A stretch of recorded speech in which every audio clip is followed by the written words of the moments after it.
अस्सलाम वालेकुम बेटा चैप्टर नंबर 21 जैसा कि हमने स्टार्ट किया हुआ था अपने साबका टॉपिक के अंदर हमने न्यूक्लियर फिशन रिएक्शन को देखा था। ड्यूरिंग द फिशन रिएक्शन हमने ये चीज़ ऑब्ज़र्व की थी कि जब स्लो मूविंग न्यूट्रॉन यूरेनियम के ऊपर बम्बार्ड किए जाते हैं तो यूरेनियम के एटम्स एक्साइट होते हैं और फिर जब ये डी एक्साइटेशन में आते हैं तो कुछ अमाउंट ऑफ एनर्जी भी रिलीज़ करते हैं और 3 या 2 न्यूट्रॉन्स वहाँ से इमिट होते हुए दिखाई देते हैं। अब ये मामला था कि अगर तो हमारे पास यूरेनियम का कोई स्पेसिफिक वॉल्यूम हो, कुछ स्पेसिफिक मैस हो इसका, तो इसके अंदर ये फिशन रिएक्शन एक ख़ास वे से भी हो सकता है, ख़ास अंदाज से भी हो सकता है, जिसे आज हम पढ़ने लगे हैं। और हमारा आज का टॉपिक भी इसी चीज़ के ऊपर है, फिशन चेन रिएक्शन। कि अगर यूरेनियम का मैस हमारे पास कुछ स्पेसिफिक अमाउंट के अंदर हो, ख़ास मिकदार हो अगर यूरेनियम की, तब तो उसके अंदर ये फिशन रिएक्शन एक ख़ास चेन के अंदर एक जंजीर के जैसे अंदाज के साथ इसके अंदर प्रोड्यूस किया जा सकता है। अगर ये यूरेनियम का मैस एक क्रिटिकल मैस से, ख़ास स्पेसिफिक मैस से ज़्यादा हो, तो फिर ये रिएक्शन जो फिशन प्रोसेस हो रहा होता है ये इतना फास्ट होता है कि बस कुछ ही लम्हों के अंदर सारे के सारे एटम्स डी एक्साइट हो जाते हैं और इतने नंबर ऑफ न्यूट्रॉन्स और इतनी एनर्जी वहाँ से रिलीज़ होती है कि वो अपने सामने आने वाली हर चीज़ को ख़त्म कर देती है। तो ये मामला है क्या बेटा, आज इसी को हम डिस्कस करने जा रहे हैं। फिशन चेन रिएक्शन, इसको डिफाइन बेटा करते हैं, the process in which induced fission reaction continues till all the atoms of radioactive material have gone through the fission reaction is called as fission chain reaction। एक ऐसा process जिसके दौरान आप किसी एक रेडियो एक्टिव एलिमेंट के अंदर fission को इंड्यूस कराते हैं और इस तरह से फिशन प्रोसेस इंड्यूस कराते हैं कि उस मटेरियल के तमाम तर एटम्स फिशन रिएक्शन में से ही गुजर जाते हैं, सारे के सारे एटम्स जितने आपने लिए थे। ऐसे प्रोसेस को बेटा कहा जाता है फिशन चेन रिएक्शन। अब ये 2 तरह के हो सकते हैं, कंट्रोल्ड भी हो सकते हैं, अनकंट्रोल्ड भी हो सकते हैं। कंट्रोल्ड कैसे होंगे या फिर अनकंट्रोल्ड कैसे होंगे? पहले इसकी टाइप बेटा है अनकंट्रोल्ड फिशन रिएक्शन। अनकंट्रोल्ड इसे क्यों कहते हैं बेटा साबका टॉपिक के अंदर हमने देखा था कि स्लो मूविंग न्यूट्रॉन जब भी यूरेनियम के ऊपर 235 के ऊपर बम्बार्ड किए जाते हैं तो इसमें से 3 नंबर ऑफ न्यूट्रॉन्स इमिट होते हुए दिखाई दे रहे थे।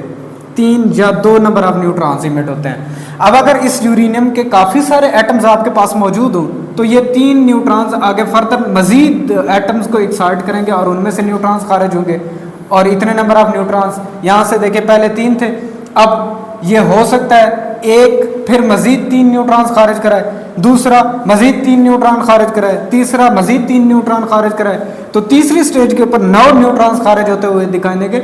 ये 9 न्यूट्रॉन्स आगे देखें मजीद न्यूट्रॉन को यहाँ से इमिट कराते हुए दिखाई देंगे। तो इस तरह से यूरेनियम का मैस हमारे पास इतना ज़्यादा है, तो इस तरह से एक के बाद दूसरा, दूसरे के बाद तीसरा, तो यूं न्यूट्रॉन्स इमिट होते चले जाएंगे और इसको कंट्रोल करना नामुमकिन हो जाएगा और इतनी अमाउंट ऑफ एनर्जी यहाँ से रिलीज होती है कि आने वाले सामने जो भी चीज़ आएगी ये उसको ख़त्म कर देंगे।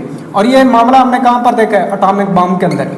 ठीक है बेटा, एटॉमिक बम अगर आप उसमें ऑब्जर्व करें जो नागासाकी और हिरोशिमा के ऊपर डाले गए थे, तो इन्होंने अपने सामने आने वाली हर चीज़ को पिघला के रख दिया। इतनी अमाउंट ऑफ एनर्जी यहाँ से रिलीज हो जाती है। उसकी वजह यह है कि फिशन प्रोसेस हो रहा होता है लेकिन आप इसको कंट्रोल नहीं कर सकते। इतनी मिकदार के अंदर यूरेनियम आपके पास मौजूद होती है कि उनके अंदर ये फिशन प्रोसेस तो चलता है लेकिन उसको कंट्रोल करना फिर नामुमकिन हो जाता है। तो ये था अनकंट्रोल्ड फिशन रिएक्शन। दूसरा बेटा होता है कंट्रोल्ड फिशन रिएक्शन।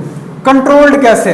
देखिए, जब भी एक स्लो मूविंग न्यूट्रॉन आता है यूरेनियम के ऊपर फॉल करता है तो यूरेनियम में से 3 न्यूट्रॉन्स निकलते हैं। अगर तो ऐसा हो जाए कि आगे फर्दर मजीद यूरेनियम एटम्स के अंदर फिशन प्रोसेस प्रोड्यूस कराने के लिए आप 1 न्यूट्रॉन को इस्तेमाल करें और बाकी जो 2 न्यूट्रॉन्स हैं आप उनको किसी दूसरे मीडियम से या मटेरियल से एब्जॉर्ब करा लें। एब्जॉर्ब करा लेंगे तो 1 न्यूट्रॉन ही फिशन प्रोड्यूस करता रहे, तो यूं जितने नंबर ऑफ एटम्स होंगे यूरेनियम के आपके पास अवेलेबल, तो उनके अंदर फिशन प्रोड्यूस भी कराई जा सकती है और उसके अंदर जो अमाउंट ऑफ एनर्जी है उसको भी कंट्रोल्ड वे से वहाँ पर सेट भी किया जा सकता है। तो ये तरीका कार कहलाता है बेटा कंट्रोल्ड फिशन रिएक्शन। इसको डिफाइन कैसे करते हैं it is possible to produce such conditions in which are neutron out of all produced, कि एक फिशन रिएक्शन के दौरान जितने नंबर ऑफ न्यूट्रॉन्स प्रोड्यूस हो रहते हैं, हम ऑलरेडी देख चुके हैं कि 2 या 3 न्यूट्रॉन्स यहाँ से प्रोड्यूस होते हैं, उनमें से आप एक न्यूट्रॉन को इस्तेमाल करें फर्दर फिशन के लिए,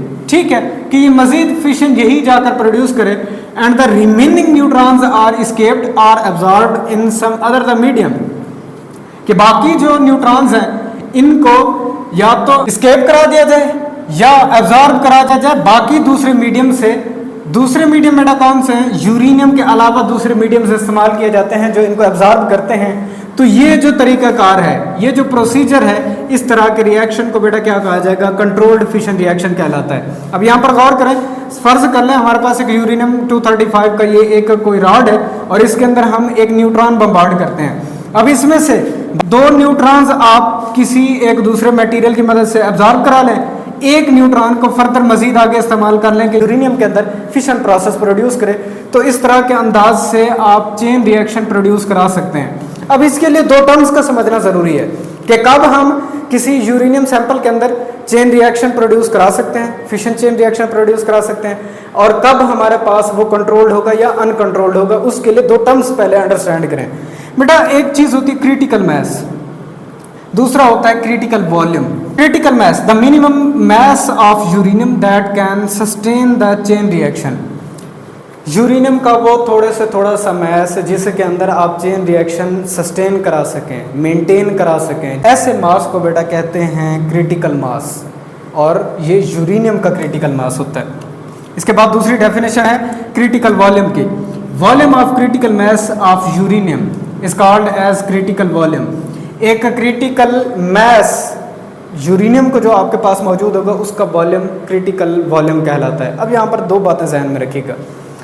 अगर तो मैं C क्रिटिकल और M मैस के लिए इस्तेमाल कर रहा हूँ और इधर से C क्रिटिकल और V एज अ वॉल्यूम के लिए सब्सक्रिप्ट इस्तेमाल कर रहा हूँ साइन ऑफ नोटेशन के लिए, अगर तो हमारे पास ऐसे हो जाए कि क्रिटिकल मैस क्रिटिकल वॉल्यूम से लार्जर हो जाए, ठीक है बेटा, अगर तो क्रिटिकल मैस क्रिटिकल वॉल्यूम से ज़्यादा हो जाए, उस वक्त हमेशा याद रखिएगा ये प्रोड्यूस करते हैं uncontrolled fission reaction, uncontrolled fission reaction, ठीक है बेटा, फिशन रिएक्शन, ठीक है, ये बात जहन में रखिएगा। दूसरी कंडीशन बेटा क्या है कि जो क्रिटिकल मैस है अगर ये लेस हो जाए क्रिटिकल वॉल्यूम से, नो चेन रिएक्शन प्रोड्यूस, ठीक है बेटा, किसी किस्म का फिशन चेन रिएक्शन प्रोड्यूस नहीं होगा अगर क्रिटिकल मैस क्रिटिकल वॉल्यूम से कम है। तीसरी कंडीशन है बेटा, यहाँ पर मैं आपको बता देता हूँ, क्रिटिकल मैस अगर बराबर हो जाए क्रिटिकल वॉल्यूम के, तो इस केस के अंदर हमेशा याद रखिएगा controlled chain reaction, controlled fission chain reaction is produced, fission chain reaction is produced, ठीक है बेटा, कि अगर क्रिटिकल मैस क्रिटिकल वॉल्यूम के बराबर हो जाएगा उस वक्त आप कंट्रोल्ड फिशन रिएक्शन करा सकते हैं। अगर तो क्रिटिकल मैस क्रिटिकल वॉल्यूम से ज़्यादा है तो उस वक्त अनकंट्रोल्ड फिशन रिएक्शन हो जाएगा, और अगर क्रिटिकल मैस क्रिटिकल वॉल्यूम से कम है तो कभी भी ये चेन रिएक्शन नहीं प्रोड्यूस करेगा, हाँ फिशन ज़रूर हो जाएगी। तो ये था बेटा आपके पास छोटा सा टॉपिक, अमूमी तौर पर लॉन्ग क्वेश्चन के तौर पर आता है कि what is a fission reaction, and also right a brief note on fission chain reaction. तो इसकी 2 टाइप्स आपने इसके अंदर लिखनी होती है। अब जहन में रखिएगा बेटा ये जो कंट्रोल्ड फिशन रिएक्शन है हम यहाँ ये कहाँ इस्तेमाल करते हैं? न्यूक्लियर रिएक्टर्स के अंदर इस्तेमाल करते हैं, न्यूक्लियर रिएक्टर्स के अंदर जहाँ एनर्जी से बिजली पैदा की जाती है, ठीक है बेटा। वहाँ पर हमेशा याद रखिएगा बेटा कैडमियम रॉड इस्तेमाल किए जाते हैं, कैडमियम रॉड इस्तेमाल किए जाते हैं जो कि बाकी जितने न्यूट्रॉन्स होते हैं इनको एब्जॉर्ब करा लेते हैं और किसी एक न्यूट्रॉन को इस्तेमाल करके मज़ीद जो सैंपल ऑफ यूरेनियम है उसके अंदर फिशन प्रोड्यूस कराई जाती है और यूं चेन रिएक्शन को सस्टेन किया जाता है। ये था हमारा लॉन्ग क्वेश्चन बेटा। इंशाल्लाह इसके बाद हम देखेंगे कि what is a nuclear reactor, ये होते क्या हैं, इनकी फंक्शनिंग है क्या। अपने नेक्स्ट लेक्चर में मिलेंगे, इजाज़त दीजिए, अल्लाह हाफ़िज़।